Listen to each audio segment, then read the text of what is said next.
Well, as I said, we are at the Christmas party. I'm going to have to put down my cookie. They just brought around some excellent cookies for the cookie exchange. And I'm here with one of our newer members. I'm going to have him introduce himself. Go ahead. Hi, Dustin Hostetler here. Hey, Dustin. How long you been a member here? We just joined at the end of the summer. We took our first adult sailing class, my wife and I, Gemma and I, this summer, and joined immediately after. Now, do you own a boat? Not yet, but Are you thinking about that? yes, very, very much. I mean, how do you take sailing and not be at least considering owning a boat? The goal is one as soon as possible. Gemma, who's just far enough away that I can say this maybe more comfortably than if she was closer, would like us to wait as long as possible, but I would like to get a boat as soon as possible. Well, the nice thing about being here is that even if you do wait as long as possible, there are always people who need an extra pair of hands who are willing to take you with them. Yep.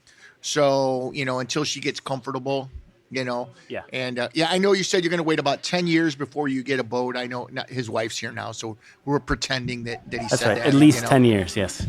And what kind of boat? Do you have any, are you looking when you do get a boat, you want to stay overnight on it? Are you looking for days? What are you kind of looking at? Yeah, Thinking about, I should say. Yep. In our dreams, I think in the short term it'd be a smaller boat that just sort of got us really comfortable on the water. Not overnighting in the short term, but my goal definitely is getting something that we could go out and be out for a few days. Now, had you sailed before you came here?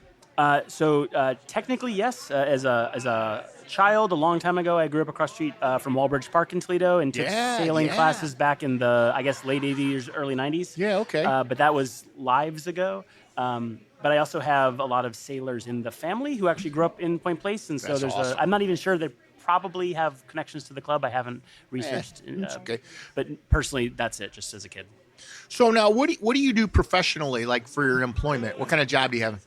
So I currently, for the last 2 years, have been working at Ford. I'm in product development, kind of working on the things that may never see the light of day, but are influencing the things that'll appear on your vehicle. So like an engineer or? I work with engineers. So I'm in the design component. So I'm working on the prototyping, or I'm helping teams prototype based on what customers want. So I'm just. Do you do art then work? Are you kind of an artist, I guess? Yeah, actually in a previous life, I was an illustrator. So I am bringing the kind of graphic art talents to a more corporate, that kind of design. Okay.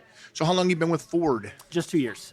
Joined during the pandemic, so I know Ford in a very specific moment in their evolution. But just 2 years. I know you and your wife are going to be helping us going forward, doing a little bit with our website. If any of you have looked out there at our website, we do know it needs a massive update. We've gotten a lot of younger members who are joining. We're trying to obviously utilize social media a little more. Podcast just being part of that. Yeah. So we'll be meeting. You're going to see some changes coming. Now, have you done any website, or is that more your wife's bailiwick? So we both are pretty comfortable making websites for friends and stuff. I haven't done that professionally in a long time, and sort of default to my wife, who's super talented. Yeah, that's pretty exciting. Yeah, for whatever it's worth, though, I'm all about usability and all about getting the things I'm involved with up to speed as much as possible. And so that was definitely something when we joined, we saw the website as being one of those places we could definitely grow. And the thing is, to be honest with you, one of our members who was kind of taking care of it is very happy that somebody else is going to be doing it. Yeah. Because you can't wear every hat in the club, No and way. you can't have, but you got to have a presence. I mean, let's face it. Yeah. What does a young person do? Oh, let's get on the internet and see what that is, And so we need to have a presence. So this will be a big assistance for us.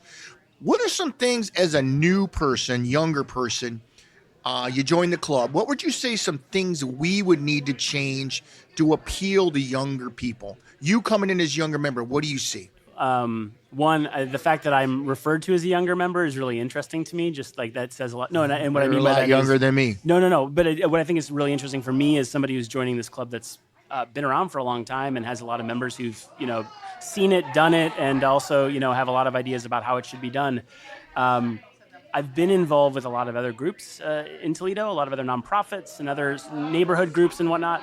I think the thing that I would focus on is making people aware this place exists, right? Like before we a year ago had on a whim searched for sailing classes, which is how we found the club.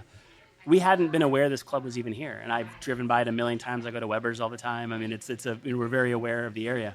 So I think probably just an awareness, like letting other younger people know this is a place they're welcome, that they can participate without owning a boat. Like just like an awareness campaign, right? Like just showing people what's here, inviting people in and letting them know they don't have to have a boat to participate, I think would be a big one.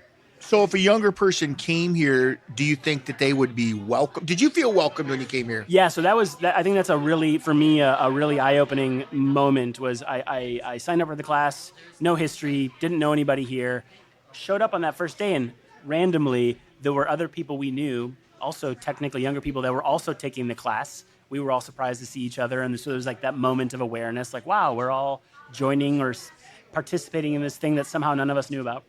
And we were immediately welcomed in. Everybody was super nice. We obviously don't have a boat, and we're welcomed out on people's boats, and we're on at least 3 different members' boats multiple times. Went to races, went to nights that we thought there were races, there weren't, and people still took us out anyways. Like, we've been so welcomed in. That is so infectious, and I think when people experience that, it's an immediate, like, oh, now what? What's next? Because there's that curve, that entryway of joining is so small. Everybody's welcomed. It is remarkably welcoming here. Now, have you had any occasion to be able to go out onto the lake, or just pretty much in the river right now? So we've been out twice on the lake, but in both times, actually the most recent time, weather was, we thought we could make it out. We were barely out, and it realized it was not a smart day. Weather came in pretty fast. So no, we haven't had a chance to really go out. I've been on the lake many times in friends' power boats, but no, I'm really looking forward to going out and actually sailing on the lake. That's my. So what was it too rough when you were getting ready to head out? It was something where we got out on the water, and then immediately our weather apps on all of our phones kind of started dinging that there was something. And we looked, and you started to see the lightning coming, and it was clear that we shouldn't be out there. Yeah, one of the things that you, having been on a lake before, especially on Lake Erie, that weather can kick up like super, super fast. Yeah. And, you don't get caught out as much now with the weather apps. Yep. Like when I grew up back before the weather apps, you could get out there and you might get, here comes a storm, and you might get pounded. But even with all the weather apps, sometimes, you do still get stuck out there a little bit. So, well, that was the experience, is we were kind of joking that we knew what was going on because of the apps. And then even with the apps telling us one thing, we were seeing in real time things were shifting so fast that it was like you still have to be in the moment and pay attention to what's going on around you. That's pretty interesting, like how far we've come with weather prediction. I was reading a book, and it was called, I think it's called White Hurricane, was talking about in 1913 they had the largest, I think they said, a maritime disaster on the Great Lakes. They lost 12 boats in a 3-day period. Oh, wow. And one of the problems was that back then in 1913, of course, we didn't have, the radio meteorologist, or I don't know, what did you call it? Meteorologists. They had them, but we didn't have radar. We didn't have, understanding of the jet stream and what it did to the weather. So what happened was they had spotters, and then they would telegraph into Washington, and then they would distribute out the news. Sure. But the only place at that time they didn't have a spotter was on the northwest part of Lake Superior. And of course, that's where the storm originated. Oh, wow. And they ended up getting 22 inches of snow. This was on in November. Okay. Oh, wow. Okay. And, they talk about Edmund Fitzgerald, the gales of November came early. Well, they came early. Yeah. 22 inches of snow. They had winds as high as 90 miles an hour and waves as high as 35 feet. Oh, my God.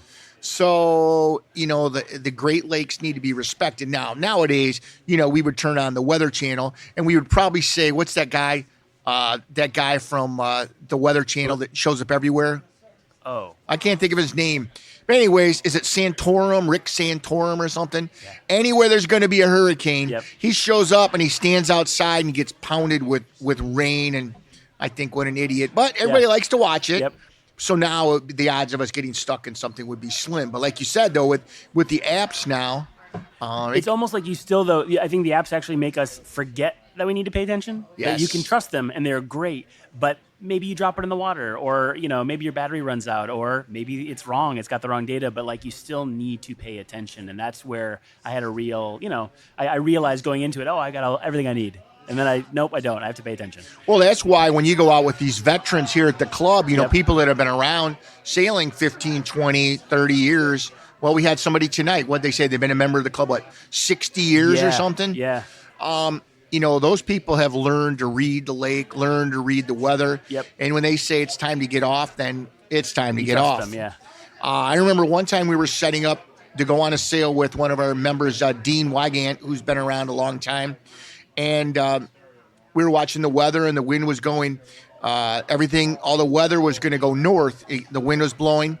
And as we're putting up the sail, it instantly shifted to the west, and it was going to blow over us. And he said, okay, we're not going now. That's the other thing that can happen here is that the winds can just shift instantly. Right. Just shift instantly, yeah. That would be my other just thing I want to throw out there, that the biggest awareness I've had, in addition to just that I can't trust the apps, is how unaware I was of wind until I started sailing here. Right, like now I can sit in my yard and I'm staring at the leaves and I'm paying attention to things that I just. We all do that. Isn't that weird? It's kind of like a sickness. It's like, we're getting a northwest wind today. They say, what? Yeah, and now it's you know what it means. You're excited about it, and it's just so there's an awareness that throw the apps away. You still need to pay attention, and there's a joy that comes from that. I think it's really fun. Now, it's going to be this year. What you might want to try to do is hitch a ride with somebody out to Bay Week. I don't know if you know about Bay Week. No.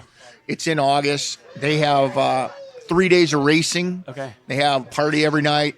It's out on the islands. Sure. It is awesome. Okay. And there's always people looking for crew. Oh, okay. Even if you go out there, maybe you don't want to sleep on the boat, you can sleep at there's a hotel out there. Right, okay. It is an awesome thing to do. To go out there for Bay Week? Bay Week. Okay. That's ran by ILYA is the organization. Then they have the Mills Race, which is another big sailing in June. Okay. It's a little yacht club. They sponsor a big party on Thursday night. Cool. They have about 100 boats. They race from the Harbor Light out here at the end of the river, kind of, all the way over to Put in Bay, but they go overnight. Oh, fun. So it's pretty cool. Now, I've only been sailing 3 years, so I don't feel experienced enough to do that. But I'd like to get a ride with somebody. No, it sounds like a fun thing to watch or, Yeah. Cool. Well, I appreciate getting to know you a little bit anytime we can meet any of the new members. Yeah. Obviously, if you know anybody out there who's looking to join a club, have them stop by. We're always looking for new people. Thanks for coming by. My pleasure.